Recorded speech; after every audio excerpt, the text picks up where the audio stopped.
You don't mind doing things. You just hate being told to do them. The moment someone says, "You should," something inside you resists, even if you were already planning to do it.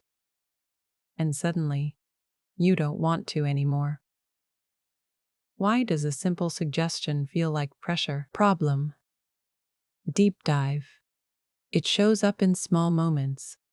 Someone reminds you to finish something, and you instantly feel irritated. Not because the task is hard, but because it feels forced now. You were fine until they said it.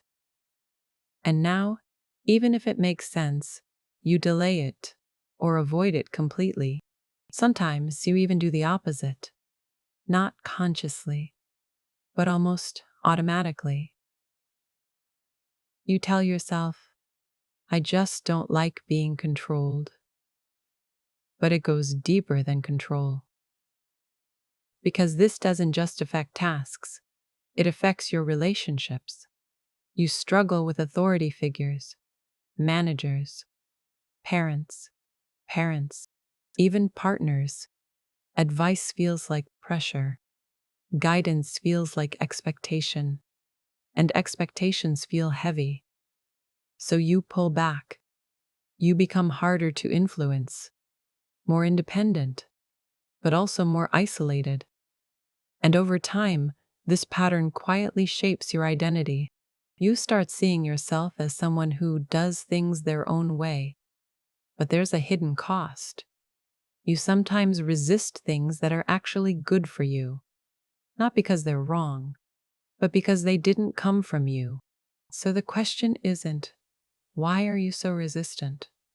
The real question is, what does your brain feel the moment someone tells you what to do? This isn't stubbornness. And it's not immaturity. It's a psychological response. A protective one.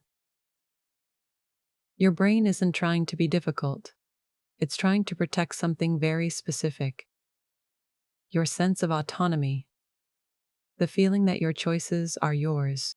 Because for your brain, losing that feeling doesn't just feel uncomfortable. It feels unsafe. So what looks like resistance is actually self-protection.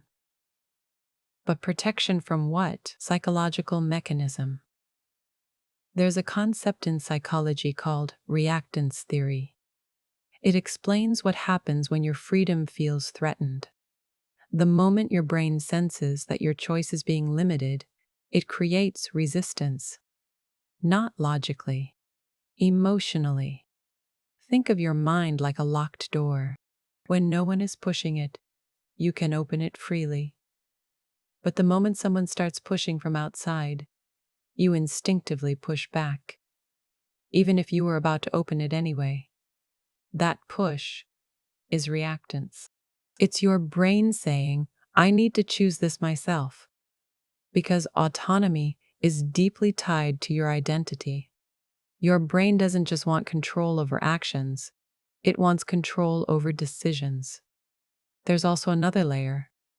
Your brain associates being told what to do with past experiences, moments where you felt controlled, dismissed, not heard. Maybe as a child, your choices weren't taken seriously. Maybe instructions came without explanation. Or maybe your independence was quietly overridden. So now, even neutral suggestions trigger that same emotional memory. Your brain isn't reacting to the present moment. It's reacting to a pattern. A learned signal that says, your choice is being taken away. And the result? Resistance, delay, avoidance. Not because you don't want the outcome, but because you want ownership of the path. Practical framework. So how do you work with this without losing your independence? Not by forcing yourself to just listen, but by understanding how your brain processes choice. Here's a different approach. 1. Turn instructions into decisions. What to do. When someone tells you what to do, pause and reframe it as your own decision. Instead of, they told me to do this, ask, do I choose to do this? Why it works. This restores autonomy. Your brain shifts from external control to internal choice. It reduces reactance. Example: your manager says, finish this today. Instead of resisting, you pause and think, I choose to finish this today because it aligns with my goals. Same action. Different ownership. 2.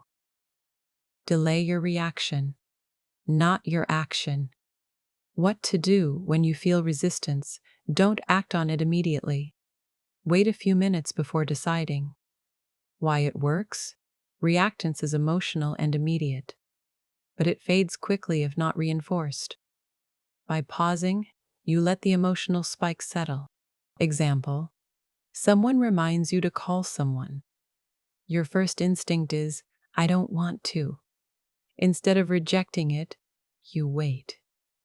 10 minutes later, the resistance feels weaker. Now you can decide more clearly.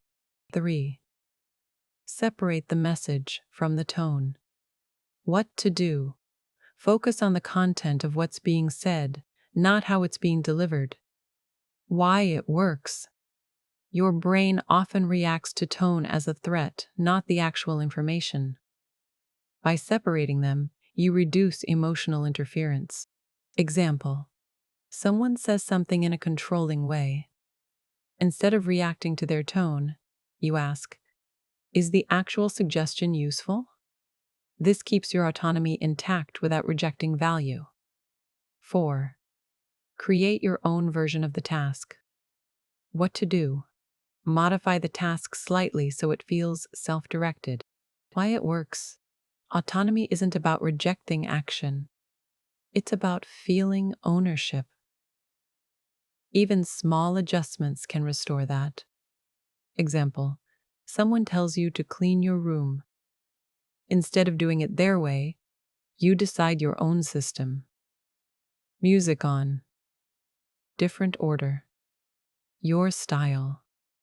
Now it's your action. 5. Recognize the trigger, not just the reaction. What to do? Notice when your resistance is automatic. Label it internally. This is reactance. Why it works. Naming a pattern reduces its power. It shifts you from reacting to observing. Example: you feel the urge to say no immediately. Instead of following it, you think, this isn't about the task. This is my brain protecting autonomy. And suddenly, you have space to choose. At the core of this is a simple mental model.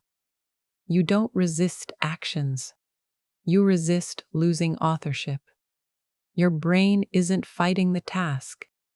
It's fighting the feeling that the task isn't yours. So the solution isn't obedience. And it's not rebellion either. It's authorship, turning every external input into an internal choice. Because the moment something feels like your decision, the resistance fades. Not completely, but enough for you to move. You are never difficult. You are protecting something important. The part of you that wants to choose, not just follow. And that part isn't wrong. It just needs a different approach. Not less control, but more conscious ownership. Because in the end, freedom isn't about doing whatever you want. It's about feeling that what you do comes from you. And maybe that's what you've been trying to protect all along.